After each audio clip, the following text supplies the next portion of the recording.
Bem-vindos. A gente vai falar hoje de reimaginando a gestão. Esses três encontros a gente projetou de uma forma que hoje iremos falar mais voltado à gestão. Amanhã vai ser um tópico voltado mais para a questão do RH.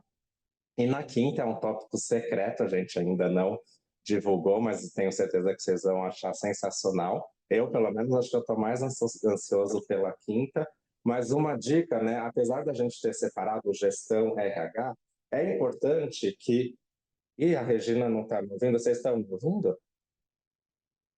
Acho que todo mundo está. Para Sim, mim tá normal Regina. também. Então deve ser algum problema específico da Regina. Você mandou uma mensagem para ela? E aí, a questão. É o certificado. Então, gente, quem participar dos três encontros, a gente vai mandar um certificado, sim.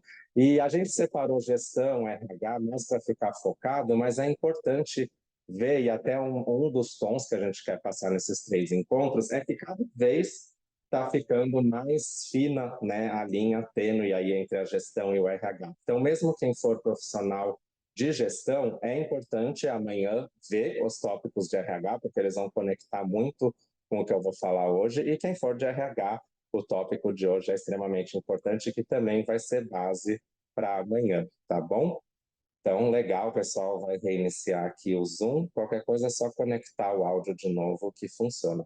E daqui a pouco vocês vão saber por que que chama Reinventando a Gestão. E primeiro de tudo, né, quem queria falar um grande obrigado, né? Hoje eu fui revisar ali as cartas que o pessoal mandou, a carta do Eu do Futuro, e foi bem emocionante, assim, eu vi coisas incríveis, muito conectados a tudo que a gente acredita. Então, antes de mais nada, agradecer todos vocês aí que se inscreveram, dedicaram seu tempo. Quem ainda não mandou a carta, depois vai lá no e-mail, no primeiro e-mail que a gente mandou, tem o link do vídeo da aula 1, que é tipo uma pré-aula, e lá eu explico direitinho. Então, se você ainda não mandou, aproveita amanhã, já faz isso para cumprir aí essa tarefa que é bastante importante. E foi bem bacana, eu fui lendo assim, ainda não consegui ver todas, mas o que eu vi, já fiquei bem feliz que a gente está com um time aqui só de feras, isso deixa a gente bastante feliz.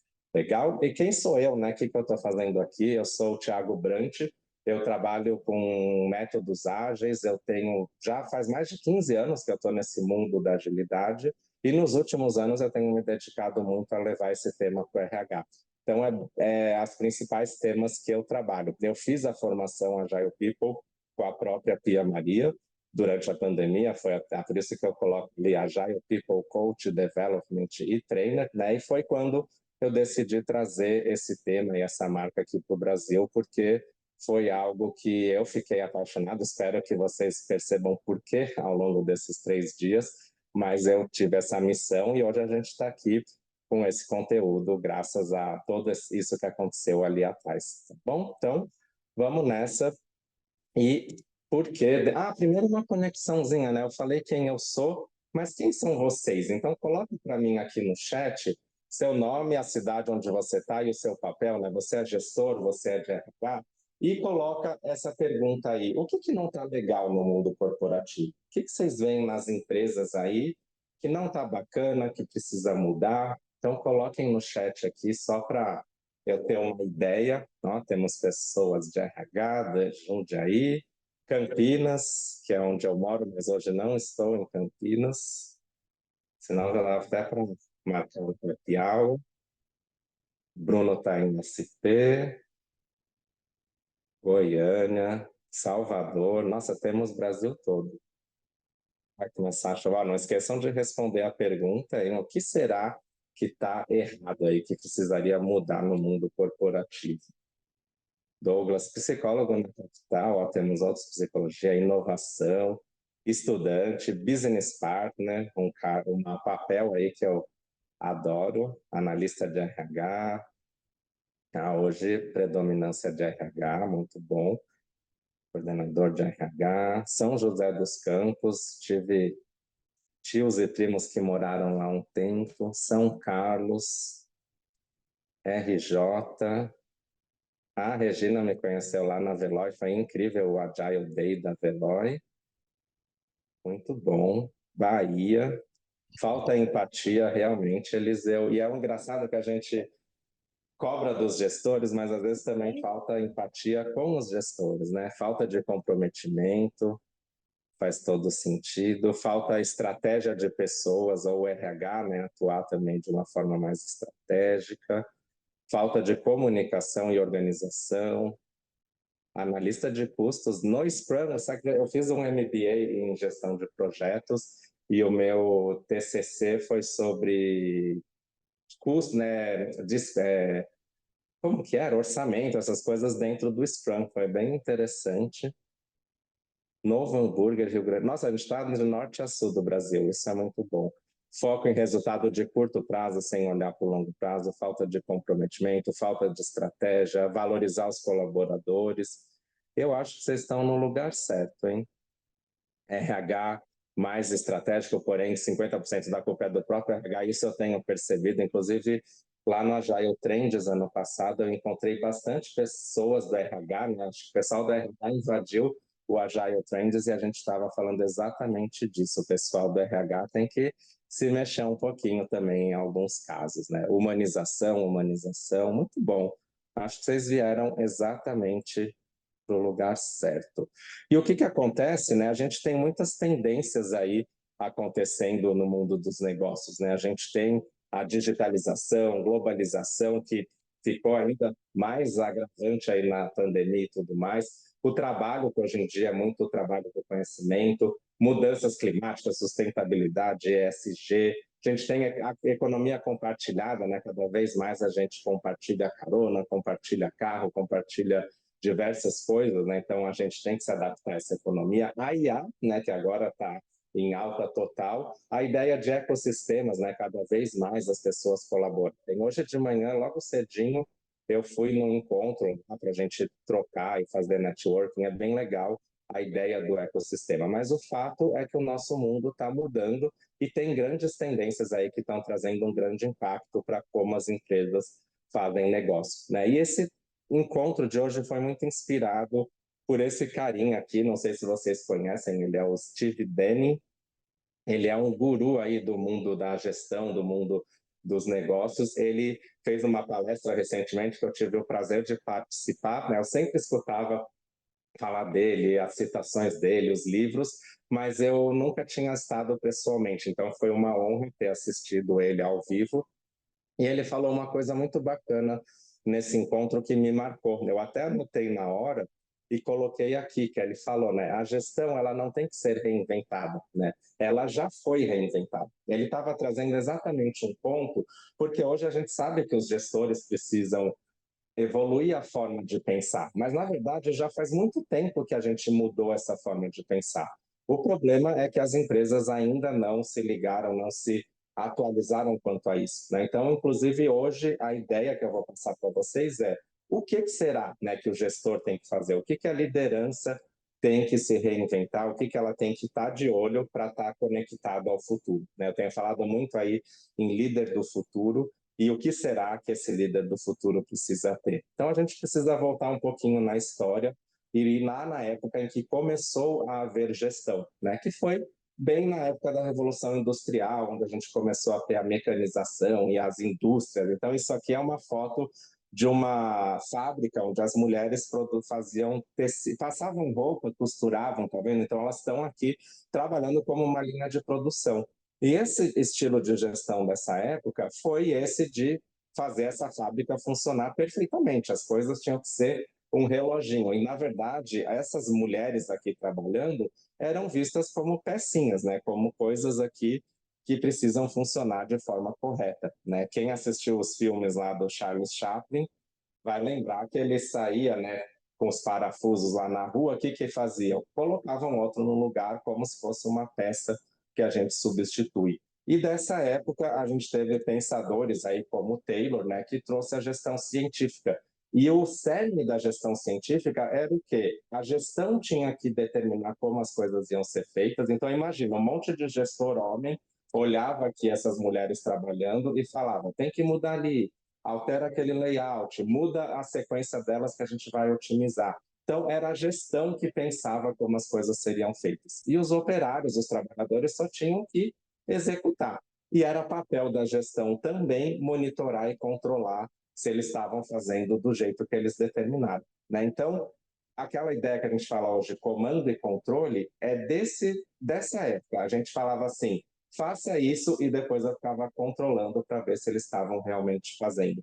E isso, gente, foi lá no século XIX, século XX, né? Já faz muito tempo, e não é errado, né? A gente nunca costuma falar que o Taylor ou esse pessoal estava de todo errado, mas na verdade era um modelo que funcionava para aquela época. Mas se for muito curioso, frases como essa do Ford, né, que ele fala assim: pensar é o trabalho mais difícil que existe. Talvez por isso poucos se dediquem a ele, né? Então era aquela ideia de que tinha alguns seres pensantes ali, mas o resto era tudo só executar e não tinha mais que pensar, né? Isso ficou muito enraizado, infelizmente, ainda predomina até hoje. Mas o fato é que a gente já viu que a organização não é uma máquina, né? Muitas pessoas já faz muito tempo que têm olhado para a empresa como um sistema social. Pessoas que estão ali reunidos para entregar alguma coisa, um resultado, e estão a fim de fazer algo diferente, e não uma máquina que tem que funcionar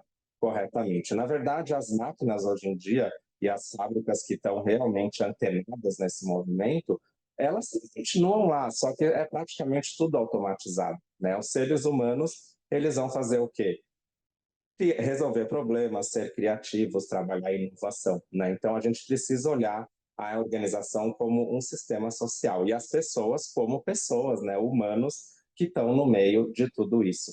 E aqui tem algumas coisas sobre o futuro do trabalho, né? A IA e a robótica vão criar mais trabalho, né? Não menos, mas vai ser um trabalho diferente do que é hoje, né? A maioria da força de trabalho vai ser autônoma, né? Cada vez mais as pessoas estão indo buscar trabalhar por conta própria, né? A gente está com uma coisa de escassez do trabalho, mas na verdade não tem escassez de trabalho e não é uma tendência. Na verdade, o que a gente vai ter é uma escassez de pessoas preparadas para fazer o trabalho que é necessário. E o trabalho remoto, a mobilidade, tudo isso também veio para ficar. Por mais que as empresas estejam mudando seus modelos, mas ainda assim a mobilidade não tem mais como escapar. Então, a primeira coisa que o gestor moderno tem que estar atento e tem que ficar antenado é sair dessa visão mecanicista e adotar uma visão sistêmica. Então, parar de olhar a empresa como um grande mecanismo de peças funcionando e interagindo e olhar como uma visão sistêmica, né? Um sistema de pessoas para resolver determinado problema. Então, a primeira dica, eu vou passar o todo 8 para vocês. A primeira é essa, né? Migrar da visão mecanicista para a visão sistêmica. Então, estudem isso, se interem sobre esse tema, porque não tem mais espaço no futuro para essa visão mecanicista, tá bom? O segundo ponto, eu já falei na live, quem participou da live sexta-feira? A gente fez uma live surpresa aí de última hora, mas foi legal para dar uma aquecida, então eu já adiantei esse tema. Inclusive, uma coisa interessante, a gente também vai mandar esse material para vocês depois, tá? Então vocês vão ter ele de referência e consulta, e aí vocês vão poder ver. Eu mando o link da live, ela ficou gravada. E eu falei sobre o Douglas McGregor, né? O McGregor, lá na década de 60, trouxe esse livro, que é um presente aí para a gente, né? O lado humano da organização, e ele estava tentando ver o que a gente tem de suposição sobre a maneira como a gente gerencia as pessoas, né? Ele ficou pensando o que será que a gente pensa sobre a gestão, e ele trouxe ao mundo a ideia que a gente chama de visão X e Y, né? A visão X é quando a gente pensa igual àquela época mecanicista. As pessoas são preguiçosas, a gente tem que ficar forçando elas, senão elas não vão querer trabalhar, não vão fazer o que precisa. Só que ele descobriu que a gente pode olhar as pessoas, e ele principalmente fez isso, pela visão Y, que é o quê? As pessoas, elas querem dar o melhor de si, elas querem, né? Hoje o trabalho, a gente sabe que é parte da vida e a gente quer que ele seja algo que seja prazeroso, que a gente não precisa ficar deprimido no domingo à noite, né? E se a gente tiver condições certas, isso vai acontecer, né? Igual para mim aqui, se vocês falarem, Thiago, hoje é domingo, não vai mudar nada para mim, porque eu não tenho essa coisa de, né, o trabalho, ele faz parte de uma coisa que é parte da minha vida, né? E essa imagem eu não mostrei na live, mas ela é muito interessante, e esse vídeo depois eu recomendo vocês assistirem. Ele faz parte do conteúdo da Agile People, mas ele explica a teoria do X e do Y. E é essa ideia, né? Porque o que a teoria XY ela fala sobre como a gente pensa das pessoas, não é exatamente que existam pessoas X e pessoas Y. Então é isso aqui. O chefe ele fala, né? Terminem isso em tempo, senão vocês vão ter um grande problema.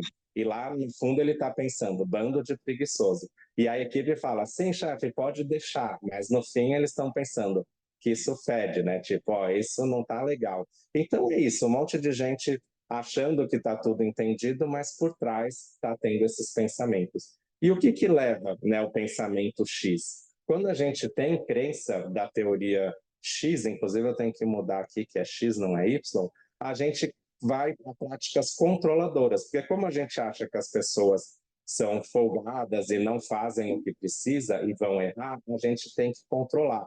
E isso gera resistência dos colaboradores, porque eles não estão felizes com o que está acontecendo, e, consequentemente, o resultado é ruim. E quando o resultado é ruim, o que, que a gente reforça? Essa crença do X, porque a gente fica mais convencido de que as pessoas são preguiçosas e a gente tem que controlá-las. Então é um círculo vicioso, né, que a gente precisa quebrar. E isso é muito o reflexo da frase que eu amo da Pia Maria, que eu até citei na live, que é a maneira que a gente enxerga as pessoas afeta a forma como a gente estrutura nossos processos de gestão. Então, quando a gente pensa que as pessoas são folgadas, não são capazes, precisam ser controladas, a gente vai criar um sistema cheio de burocracia, de controle, de coisas rígidas, porque a gente precisa controlar. Se a gente acredita que as pessoas são capazes e podem fazer e nos surpreender, a gente vai criar um ambiente de autonomia, de delegação de poder e de criatividade e inovação. Então, o segundo dica, segundo passo que eu dou para vocês ficarem de olho é rever a sua visão humana, tá? E ser inspirado pela essa ideia da teoria Y. Acredite que as pessoas são capazes. Esse é o primeiro passo para você conseguir que as coisas aconteçam, tá bom? Então, segunda dica, ressignifique a visão que você tem das pessoas. E aqui vocês já devem ter cansado de ouvir falar do mundo VUCA, né? Inclusive eu tive uma surpresa lá quando a gente foi fazer um curso no Sul no ano passado, que tinha um argentino professor e ele falava mundo VICA. E aí eu falei, fiquei pensando, por que que no Brasil a gente não adotou VICA, né? Porque na Argentina eles falam VICA, que é o quê? Volátil, incerto, complexo e ambíguo, né? Então, a gente poderia muito bem adotar o VICA, que eu acho que é mais legal. Mas o fato é que a gente está no mundo VUCA. E uma coisa do mundo VUCA que eu fui ver na Agile People, eu não conhecia esse conceito, é o conceito de problemas perversos, né? Se você pensar num mundo mecanicista, imagina, se você tem dificuldade de pensar numa fábrica, assim, é só pensar no McDonald's, né? Se você chegar no balcão do McDonald's e falar assim, tá sem queijo ou não veio ketchup, o que que eles vão fazer? Provavelmente eles vão jogar seu sanduíche fora e vão te dar um novo. O McDonald's ele tem resposta para todos os problemas padrões que acontecem. Então o atendente lá do McDonald's já sabe certinho. Se pedir isso, faz aquilo, se acontecer isso, faz não sei o quê. Só que o fato é que hoje os problemas não são assim tão simples. Os problemas perversos, que é o que a gente lida no dia a dia, cada problema é único, é diferente de outro, não é o mesmo problema. Eles nunca se resolvem definitivamente. Vocês já viram aquele caso que você resolve, aí pipoca mais uma coisa, pipoca outra? A gente nunca sabe o efeito, né? Às vezes a gente mexe aqui, vai gerar um efeito lá do outro lado. Isso tudo é reflexo desse mundo VUCA que a gente vive, né? Então, as pessoas e o RH precisam saber lidar com a teoria da complexidade, né? Entender as relações que tem no sistema, o núcleo central e as unidades periféricas que atuam, né? E trabalhar a inteligência dos nós ali do sistema. Então, tudo isso é algo que a gente tem que incorporar, né? Então, saber lidar com a complexidade e a incerteza seria o terceiro ponto que eu diria que é imprescindível para líderes gestores, né? Aqueles que não sabem lidar no dia a dia com a ideia da complexidade, vai ficar nessa ideia de que a gente consegue controlar as pessoas, o que na verdade é impossível, né? Uma coisa que é fato, as pessoas não podem ser controladas, né? E a gente não pode controlar tudo. Pensar na complexidade ajuda a gente a lidar com isso. Quem aqui já estudou alguma coisa de RH mesmo, mais profundamente? Eu vi essa imagem, não exatamente essa, mas esse tema na pós-graduação que eu fiz de gestão estratégica de RH, e é o que as pessoas conhecem como OKAI, vocês já devem ter ouvido falar, mas aqui a gente vê o OKAI, que é a ideia do paradoxo dos valores concorrentes, né? As empresas, elas precisam controlar, mas o controle, ele impede que a gente crie, né? O processo criativo, ele não funciona muito bem com o controle, tá? Mariane, fica calma que lá no final eu vou mostrar os 8 passos e eu vou mandar o material, tá? Então não se preocupe que vocês vão ter todo o resumo depois, tá bom? Mas o fato é que é difícil, ó, tá vendo? No Senac, quando a gente aprende essas coisas de cultura organizacional, a gente vê o OCAI. Mas é isso, a gente não consegue colaborar se a gente tem que competir. São valores concorrentes. Então, a gente está lidando sempre com coisas opostas, né? A Agile People, quem for fazer cursos comigo e explorar esse tema a fundo, vocês vão ver que a Pia Maria gosta muito dessas tabelinhas de par, né? Uma vez teve até briga numa aula minha, porque o aluno não curtiu. Ele falou assim, nossa, Thiago, dá a impressão de que tudo que é antigo está errado, né? Mas, na verdade, que acontece com o OKAI e o que acontece com essa tabelinha? Não é que o mundo é isso ou isso, né? Quando a gente fala de ambidestria organizacional, não quer dizer que você tem que escolher um lado ou outro. Na verdade, a gente tem que estar em alguma posição entre os dois extremos, né? Isso a gente chama de polaridade, né? Aqui a gente tem um extremo que é a colaboração e um outro extremo que é a competição. Onde a gente vai estar dentro, eu gosto da palavra, né? Espectro. Onde a gente vai estar dentro desse espectro? Não é legal ser totalmente colaborador, mas não é legal ser totalmente competição. A gente tem que achar o nosso ponto ali no meio. E como que a gente faz isso, né? Uma vez eu fui, acho que foi ano passado que eu fui para Florianópolis e assisti a palestra de uma colega minha que eu admiro bastante, e ela falou exatamente esse ponto, e eu lembrei na hora, né, que a gente fala disso na Agile People, mas uma grande skill aí do líder moderno é para saber gerir polaridades, né? Então, é você pegar o isso ou isso e tentar trabalhar as pessoas para a gente chegar no meio termo. E isso não é, gente, por acaso, não é simplesmente lidar com conflito.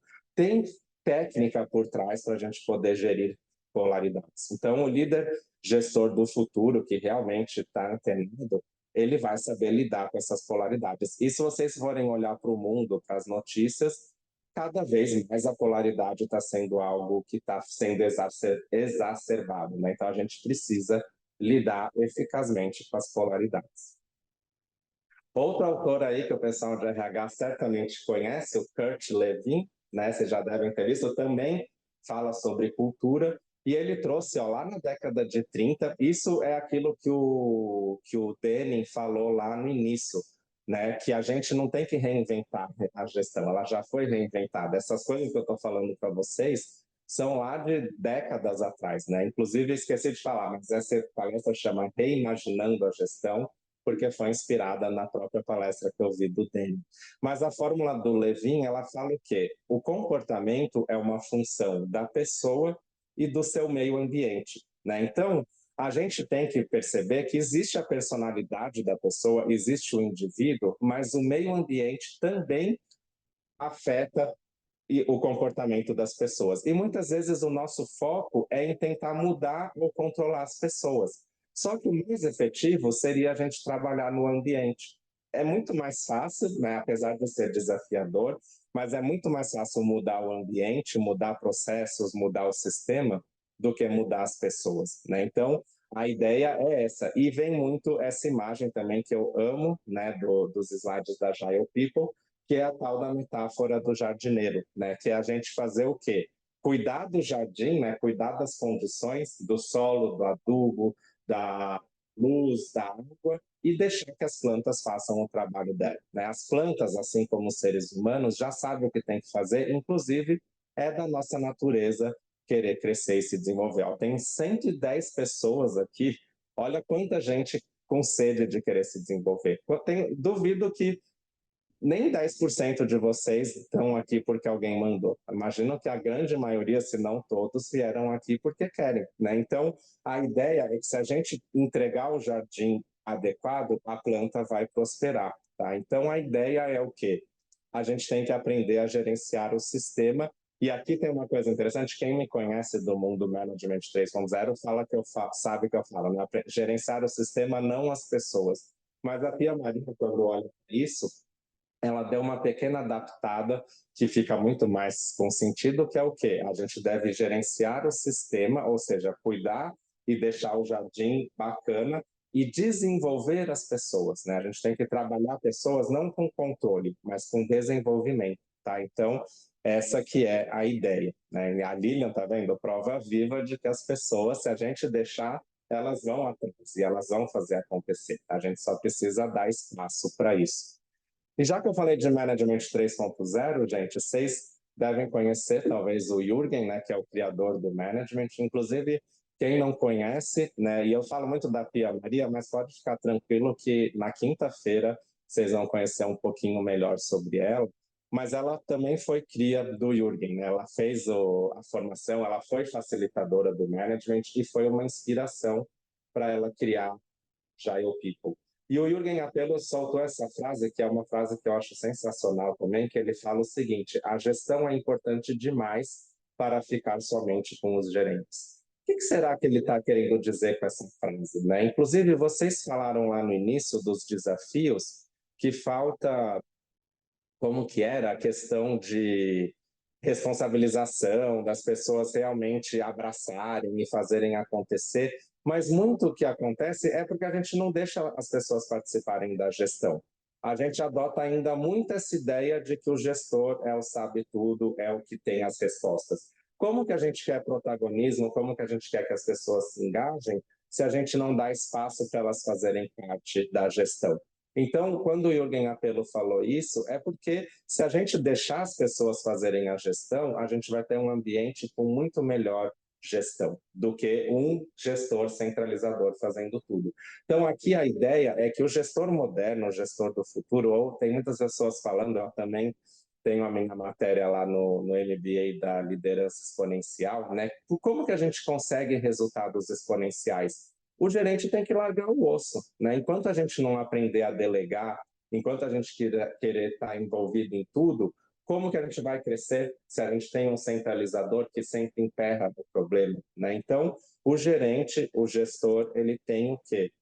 Que delegar e empoderar. Ele tem que trabalhar essa coisa de deixar as equipes resolverem, de deixar as pessoas fazerem, confiarem, né? Tem uma conexão ali com a visão Y, mas é um pouco mais profundo. E isso é interessante porque existem muitas boas experiências disso. Não sei se vocês viram lá o vídeo daquele general do submarino nuclear, né? Que um belo dia ele chegou no submarino e falou: a partir de agora eu não vou dar nenhuma ordem, não vou mais ser o que autoriza tudo. E ele conseguiu um resultado excelente, né? E ainda por cima num navio nuclear, porque a gente às vezes quando a gente fala de comando e controle, as pessoas sempre falam: não, o exército é um exemplo disso. Mas, gente, muitas vezes o exército ele tem mais resultado em delegar as coisas do que a gente, né? Porque imagina se o soldado que está lá no front, que está lá no meio da guerra, tivesse que ligar para pedir autorização cada coisa que ele vai fazer, né? Ninguém ia conseguir ganhar uma guerra, né? Então a gente precisa que os gestores desenvolvam esse poder da delegação e do empoderamento, tá? Então esse é o nível 6, o passo 6 aqui para o gestor do futuro, o gestor moderno. As três conversações, esse também é um tema que eu gosto muito. Quem conhece aqui a CNV, né? Comunicação Não Violenta. Se você já estudou ou já viu a CNV, você vai saber que é bem parecida com o que está aqui, né? Porque existem as coisas que acontecem, existem o que a gente sente sobre as coisas e existem como que isso nos afeta em termos de identidade. Se você for falar em CNV, é observação, sentimento e necessidade, né? Então, por que que isso está aqui? Porque o gestor, a pessoa do futuro, né, que está ligada nas pessoas, ela consegue gerenciar essas três conversações. Ela consegue saber separar o que é fato, o que é sentimento, o que é importante para ela, né? Então, saber lidar com essa separação é bastante importante para ter diálogo, para conseguir ter empatia, né? Vocês falaram lá no início, falta empatia, mas às vezes a empatia é exercitar isso daqui. A CNV é um grande exercício de empatia, né? Quem exercita sabe do que eu estou falando. E isso aqui, gente, tem um livro, ele chama Switch, né? Como mudar as coisas quando a mudança é difícil. Inclusive, é um livro que eu altamente recomendo para vocês. Ele fala da ideia de como você fazer a mudança. E a gente, né, nós seres humanos, somos como essa imagem aqui. A gente tem o elefante, que é o nosso emocional, né? Aquela nossa sistema límbico, né, que faz a gente tomar as decisões. Só que a gente tem o condutor, que é o nosso consciente, que está conduzindo a gente, e a gente tem o caminho, que é o meio ambiente por onde a gente está passando. Agora, imagina a dificuldade do condutor de movimentar esse elefante, né? Então, uma coisa que a gente tem que aprender é como conversar com o elefante para realmente conseguir promover mudança, conseguir moldar o caminho e gerar, tá? Vale a pena, tá, Fernando? Até um amigo meu, quando eu falava Switch, ele sempre falava, esse livro é extraordinário, é incrível. E ele realmente é. Depois que eu li, eu vi isso. E ele fala também um conceito interessante que eu até estou exercitando essa semana, porque essas semanas têm sido difíceis para mim em termos de preocupações, tudo. E tem uma coisa que ele fala no livro que é procurar os pontos luminosos, né? Porque às vezes a gente está no meio de uma coisa tortuosa, né? Difícil, e se a gente olhar os pequenos pontos luminosos de algo que está bom, que está funcionando, pode ser a pista para a gente gerar a mudança, né? E uma coisa importante, o quê? Humanos pensam em histórias e não em fatos, números e equações, né? Então a gente precisa saber contar histórias. E quanto mais simples a história, melhor. Né? Não sei se vocês já viram esse livro, 21 lições para o século XXI. Esse eu ainda não li, mas eu li o Homo Sapiens e o Homo Deus, que são os livros do Yuval também. Gente, livros também obrigatórios, mas qual que é a ideia, né? As pessoas, elas são envolvidas por histórias, né? Vocês viram que logo no início, hoje, quem estava aqui, eu contei a história de quando eu tive que tomar a garrafa inteira de água. Então, essas histórias envolvem as pessoas. Então, o gestor, gente, esses três temas que eu coloquei aqui, é porque é extremamente importante que o gestor aprenda a se comunicar. Aprenda a se comunicar através de histórias, aprenda a se comunicar considerando o sentimento das outras pessoas e o próprio sentimento, as necessidades. Então, exercitar a comunicação e comunicar-se efetivamente é essencial para o gestor moderno. Eu vou colocar aqui, gente, o link do livro, ao Switch. Deixa eu colocar para vocês, aí vocês já acham o livro certo. Que bom que esse aqui é um livro que tem em português, tá? E vale a pena. E do Yuval, que é o 21 lições aqui para o século XXI.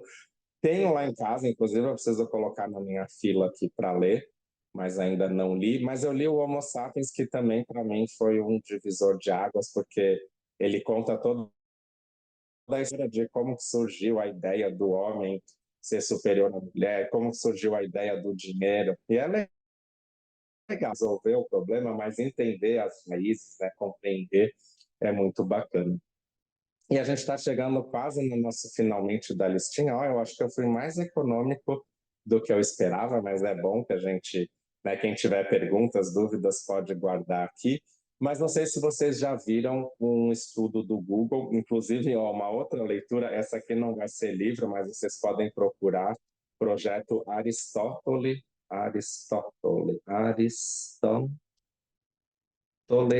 ou em português Aristóteles, né? Mas tem um texto lá do New York Times que descreve todo esse estudo que o Google fez, porque o Google queria saber o quê? A gente tem equipes de sucesso e a gente tem equipes não tão boas. O que será que tem de fator que faz uma equipe ser de sucesso? E eles falaram, será que é o líder? Será que é a senioridade? Será que é a maturidade? E eles foram cavando, cavando, pesquisando, fazendo estudos. O projeto Aristóteles é legal ler sobre ele, porque foi uma tese mesmo de doutorado, foi um estudo, não foi uma coisa simplesmente empresarial, foi uma coisa acadêmica também. E no fim eles descobriram que a chave do sucesso, o que realmente fazia a diferença numa equipe, é a segurança psicológica. É aquelas equipes onde as pessoas assumiam os erros, onde as pessoas podiam ser elas mesmas, não precisavam vestir máscara, né? Podiam dizer, gente, não estou bem hoje, não vou conseguir produzir muito bem, e a equipe falava, conta com a gente ajuda você. Essas equipes eram as que tinham melhores resultados, né? Então, o Google acabou descobrindo nesse estudo que é a segurança psicológica a base para qualquer situação. E eu tenho falado muito, eu postei hoje no LinkedIn, que às vezes eu fico meio pé da vida com algumas coisas, aí eu vou desabafando, né? E falei exatamente sobre uma empresa que me respondeu, tipo, Thiago, mandamos sem querer, desculpa. Aí eu falei assim, não, mas como assim, né? Será que foi um erro sistêmico? Será? Quando que a gente vai começar a assumir os erros, né? Se a gente assume o erro, gente, é o jeito melhor para a gente resolver os problemas. Só que as pessoas têm medo, né? Aqui vamos supor que a gente fez alguma coisa errada, mais de 100 pessoas aqui, eu pergunto, quem que fez isso? Aí fica todo mundo quietinho, né? Porque a gente acha que vai ser punido ou que a gente vai ser que nem a escola, né? Que a gente tinha vergonha de perguntar. Só que isso, gente, acaba com a performance, né? Então, se a sua equipe não assume erro, tem vergonha de perguntar, está faltando segurança psicológica. E a gente tem que se basear muito no pensamento, na inteligência coletiva, né? Todo Agile People, todas as formações que a gente faz, se baseiam nessa ideia de que, vocês já viram, eu ouvi essa frase hoje, onde foi, em algum lugar que eu passei hoje, eu ouvi exatamente essa frase. Ninguém nessa sala é mais inteligente do que todos nós juntos, né? Então, claro que hoje só eu quase estou falando aqui, mas se a gente fosse ouvir cada um de vocês, cada opinião, cada coisa, ia ser muito mais importante e inteligente do que eu falando sozinho, né? Então, a gente tem que saber aproveitar a inteligência coletiva e para isso acontecer, para cada um poder ter a sua vez, poder ter a sua opinião, a gente tem que trabalhar a segurança psicológica desse grupo. Então, o oitavo item que eu colocaria é exatamente isso, criar ambientes seguros, né? Desenvolver isso. Inclusive, tem uma moça, que é a Amy Edmondson, que, se não me engano, ela, não sei se ela era do Google, mas ela participou de todos esses estudos. Ela é uma dos nomes principais da segurança psicológica e ela fala que é papel do gestor criar esse ambiente. Se os funcionários não estão se sentindo num ambiente assim, o gestor que tem que ir lá e falar, gente, desculpa por ter falhado com vocês. O vídeo que a gente usa até nas aulas da Agile People, ela fala isso, né? O gestor tem que assumir esse papel, porque a gente que vai na frente, né? Quando eu, como líder, como gestor, falo, errei, gente, desculpa, foi mal, vamos tentar resolver isso. Se eu assumo o erro, eu estou dizendo para as pessoas, ó, podem assumir erros aqui, porque aqui é legal. Tem empresas que eu acho muito sensacional, gente, que quando a pessoa erra, aprende e assume, ela vira uma celebridade, né? Ela vai dar palestra para contar sobre os aprendizados dela e ela é aplaudida, ovacionada, porque as empresas valorizam muito que as pessoas assumam seus erros, tá? Não para ser punida, mas para a gente aprender com eles, né? Um ambiente assim conseguiu atingir aí o que a gente precisa para prosperar, para crescer, né? Então essa que é a ideia.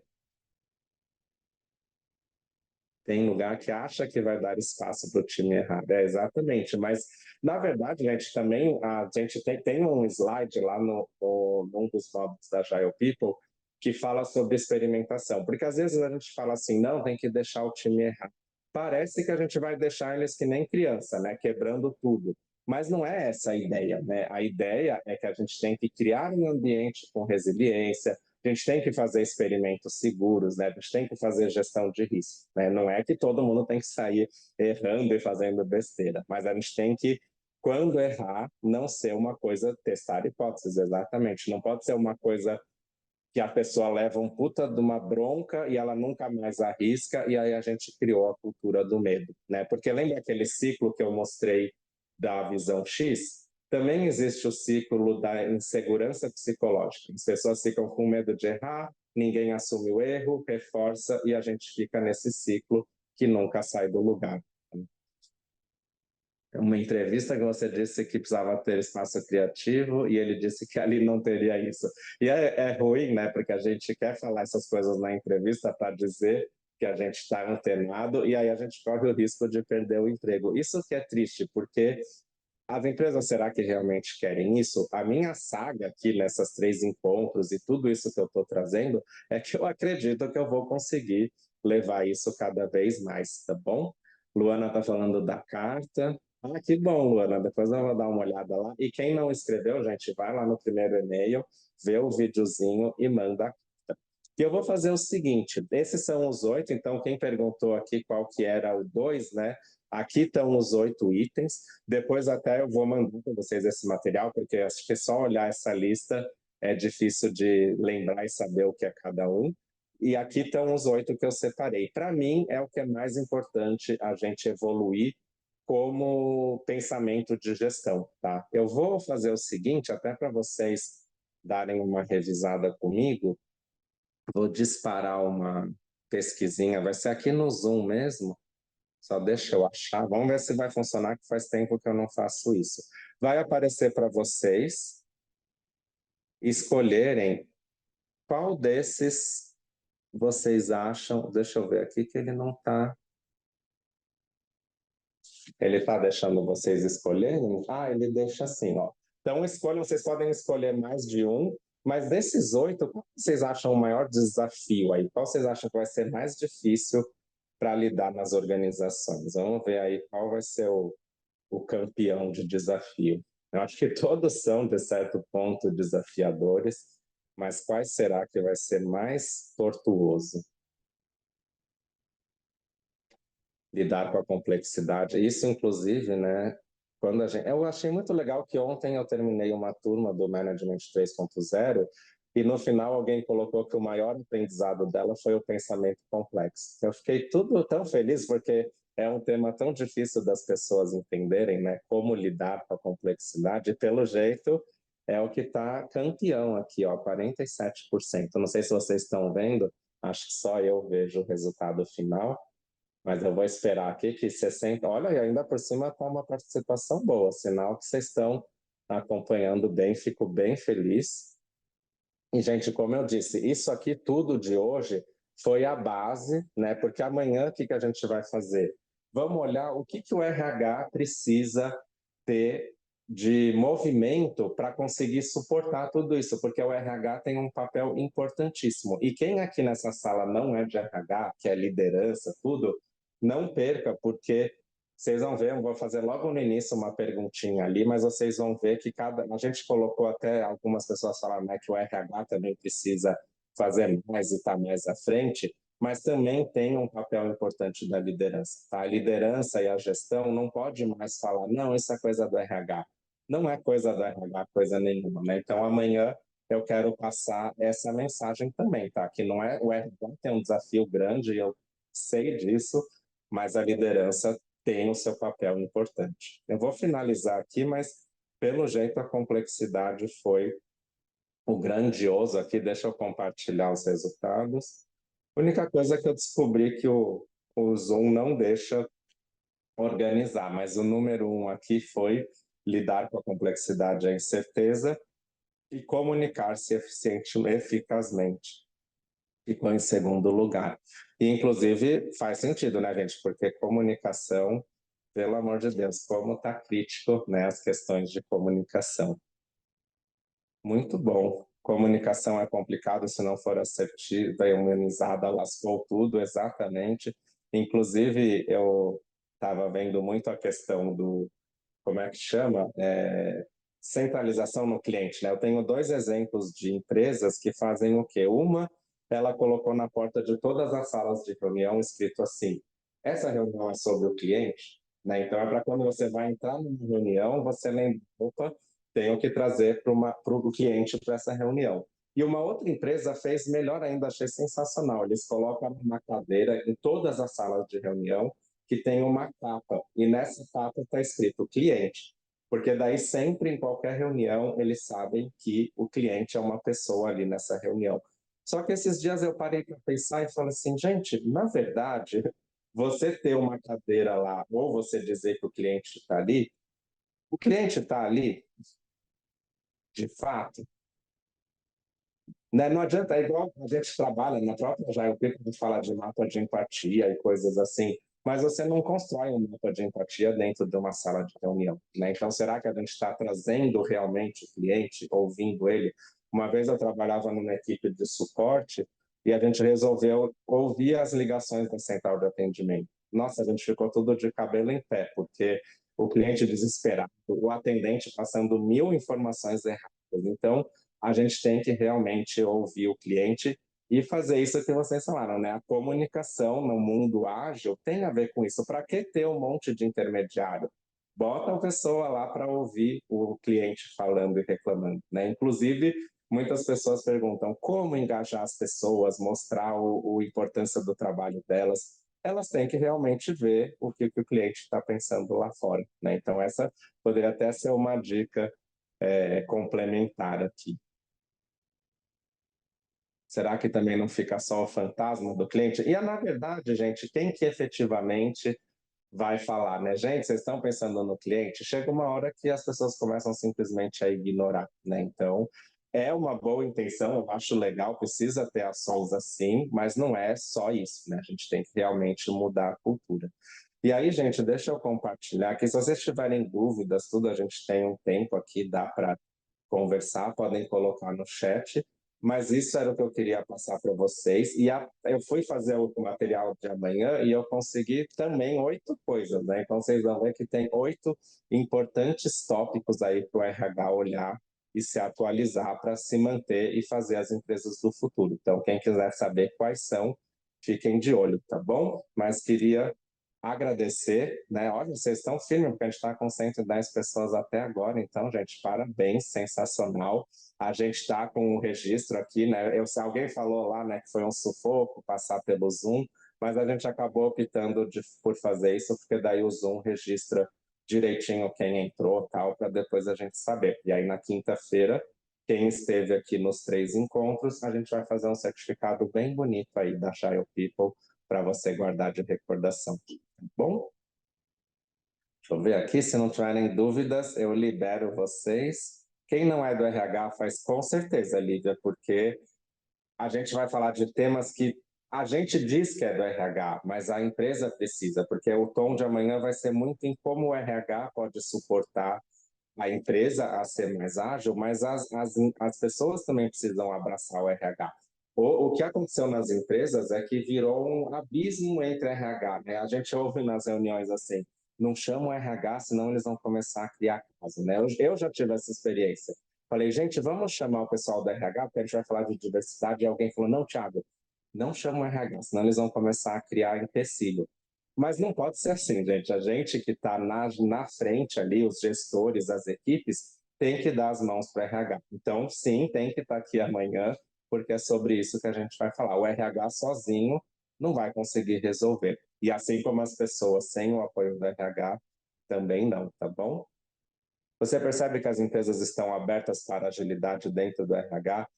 Nossa, eu acho, Yara, por incrível que pareça, eu acho que é uma das coisas mais fáceis, e amanhã eu também vou falar sobre isso, a diferença entre agilidade dentro do RH e o RH para a agilidade, né? Mas eu acho que a agilidade dentro do RH é completamente possível e diria que até relativamente fácil, tá?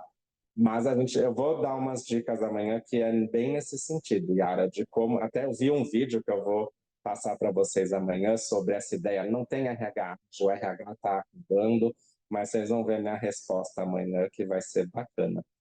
Keiliane, como registra a presença, não precisa, tá? O próprio Zoom, quando você colocou seu e-mail lá na entrada, ele já registrou, tá bom?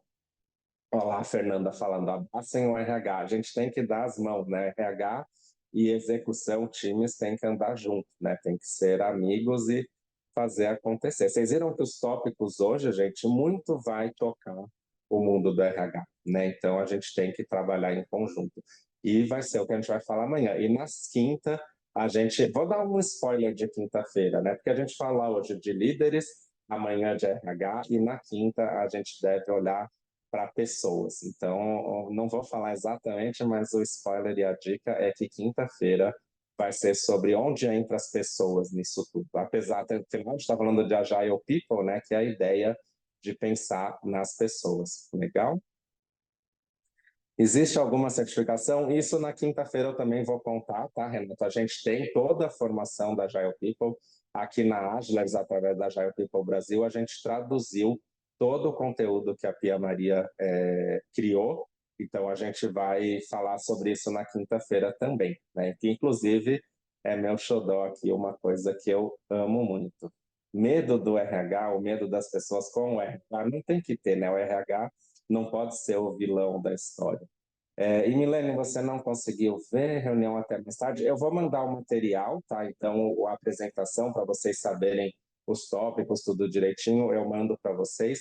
A gravação eu vou conversar aqui com o pessoal. Eu não sei se a gente vai conseguir, porque tem uma série de empecilhos aqui, mas eu vou ver se a gente consegue mandar nesses casos, tá bom? Mas mesmo assim, não deixa de participar amanhã, porque a gente vai conectar, mesmo que você não tenha visto tudo hoje, não vai ficar perdido amanhã, porque dá para recapitular, tá bom? Obrigado aí pelo feedback. E é isso, pessoal. Vou deixar vocês à vontade, né? Eu sei que acho que a maioria já jantou, eu preferi jantar antes para não ter esse problema, mas quem não jantou ainda, não se preocupem. Ah, não tem problema, Fernanda. O Zoom ele já registrou lá que você esteve aqui e tal. A gente vai considerar isso, tá bom? Tchau, tchau, Francisco, Fernanda. Ah, não tem problema, a gente tem um registro. E brigadão, gente. Vejo vocês amanhã. Depois dizem o que achou lá no WhatsApp para o pessoal que não veio hoje, para eles estarem aqui amanhã. Fala assim para eles, pessoal, vale a pena e venham amanhã. Valeu, pessoal. Ah, gostei. Olha, gente, gostei. Menor do que eu imaginava. Estava ansioso, mas pelo jeito valia a pena, porque era isso. Obrigadão. Muito bom, Lorena. Obrigado. Muito bom. Obrigado, Daniel. Valeu, pessoal. Até amanhã. Isso aí, Luciane. Amanhã tem muito mais, hein? Se preparem que eu vou pegar pesado. Não tô brincando, vai ser nesse estilo, nesse ritmo, mas mais focado a processos do RH. Boa, Bruno. Vamos encerrar aqui. Então, até amanhã, pessoal. Boa noite. E bom resto de semana aí. Quer dizer, ainda está começando praticamente. Até.